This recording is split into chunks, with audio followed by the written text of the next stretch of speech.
EA Sports. The focus coming into this game is all on the Dolphins and their perfect record on the season.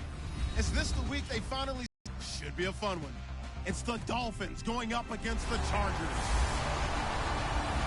Will this be the final season of Charger football in San Diego? I know two guys that hope it's not. That's our commentary team of Brandon Godden and Charles Davis. America's finest city on about as fine a Sunday afternoon as you're ever gonna see. Today, we're set for a good AFC matchup between the Miami Dolphins and the San Diego Chargers. Hi, everybody. Brandon Gaudin alongside Charles Davis. And, Charles, we take a look at this Charger club entering play here. They've certainly found their groove of late, winners of 5 in a row. And I think the sky's the limit for this team. They're playing the best football that they've played in a long time. Meanwhile, for our visitors, the Dolphins, they're halfway home, looking good at a perfect 8-0. And not much to complain about so far, is there? I'd have to say they're the best team in the NFL through the first half of the year. This is taken at the 3. They'll bring it back to just about the 25, call it the 24-yard line. So here's the Charger offense making their way out. They'll be led out by Phillip Rivers in his 13th NFL season, and now, Charles, his 11th as the Charger starter. Quite a run. It's been a terrific run, and somewhere Charger greats of the past are just looking at Phillip Rivers and saying he's the exact guy to follow in the chain. You know, they've always had guys who could throw it really well, big-time receivers, put up big numbers on offense.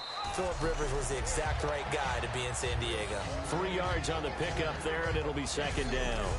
Well, they held him to a short gain on that one, and it almost felt like on that first run, certain smother it, just as they did on that last play. And after the play on the ground, that brings up 2nd down here. Ready?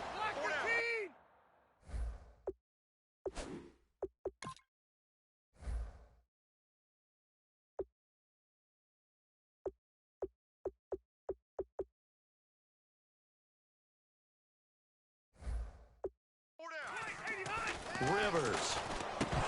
And his pass incomplete. He was trying to get it to his tight end, Jeff Cumberland. And it's 3rd down.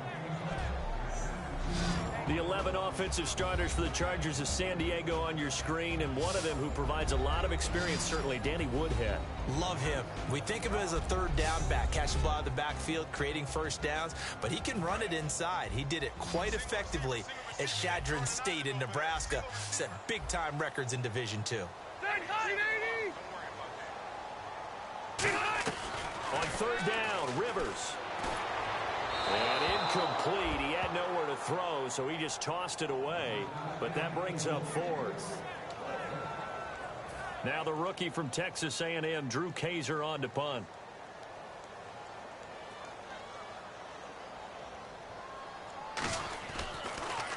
And this is away. It's a high kick, and he got all of it.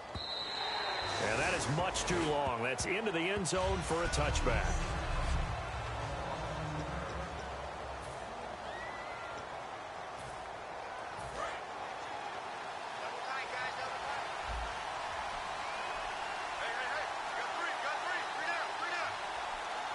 They come out with 1 back and 3 tight ends.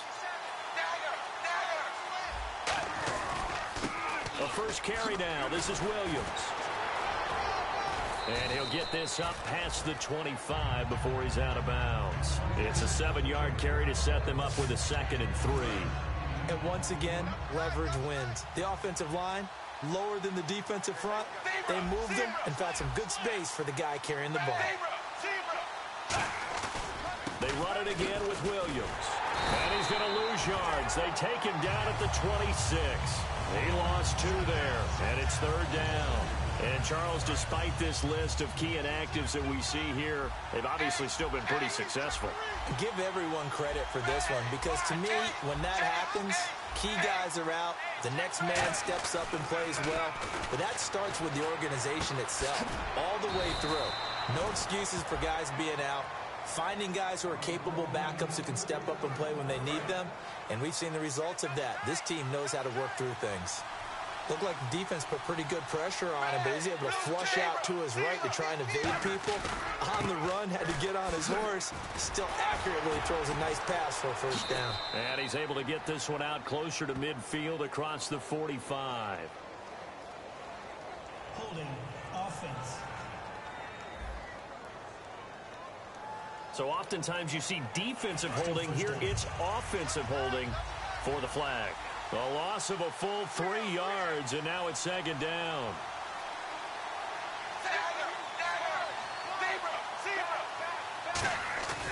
Following the penalty, it's Williams. Spinning past him. And he'll be brought down just shy of midfield at the 49-yard line. It'll be a pickup of 13 on the play, and that'll make it second and a foot or so. Really tough drive, but that run helped salvage something there because now there's something positive that came out of it. We got to see good blocking, good push by the offensive line, wide receivers trying to get involved, a good run by the back, and now maybe it'll be a catalyst for them to look at going forward, watching it on tape. Maybe they can keep incorporating that type of a run into their offense. The defense won that play so fast that I think if the running back even had time to notice if anyone was there, it was just a blink of an eye, and there was a loss on the 2 yards that time, and now it's fourth down. How many times do we hear from coaches, get north and south as a runner, especially in short yardage situations? I'd say 3rd and 1 counts. That didn't happen there. Instead, they went backwards.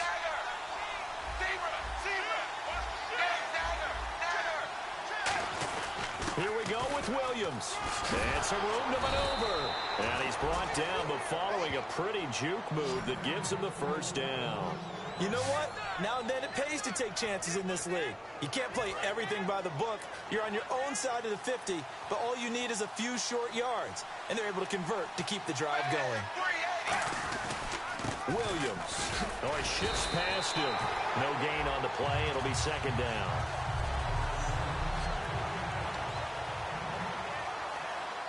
So 2nd and 10 here.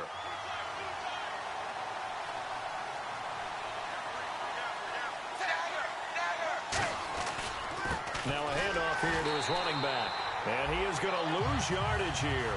He'll wind up losing a yard on the play, and that'll bring up a 3rd and 11 situation. The evaluation process in today's NFL does not take into account as much bulk as it does speed, and that's what we're seeing with the linebacker position. Those guys that can run, they can play at any spot because they can make plays on the opposite side of the line of scrimmage. The 13 yards that time at a first. As a general rule, offensive linemen like to know where their quarterback's going to be when he's setting up to throw the football. But sometimes they just have to get on the run, get on the move. He was able to do that on that play and picks up a first down with a nice throw. Ooh, the juke. A nice run there, 9 yards, and it'll be second down. That was another good run, and he's having an excellent day. And right now, I don't think his team could have any more confidence in handing him the football.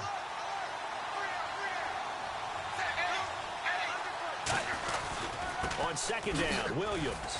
And he'll get it down this time to the 17. 2 yards on the pickup there, but it's enough to give him a new set of downs. And a really long drive here, and it goes on and on. 2nd and 1, and people want to run the football.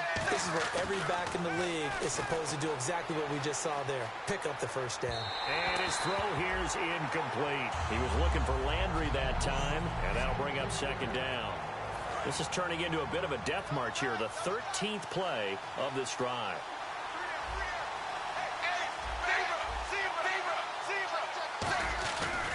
And they'll go with a ground attack here. And the spin looked pretty, but more for style points as the real estate evaporated quickly there. The free safety, Dwight Lowry, in on the tackle.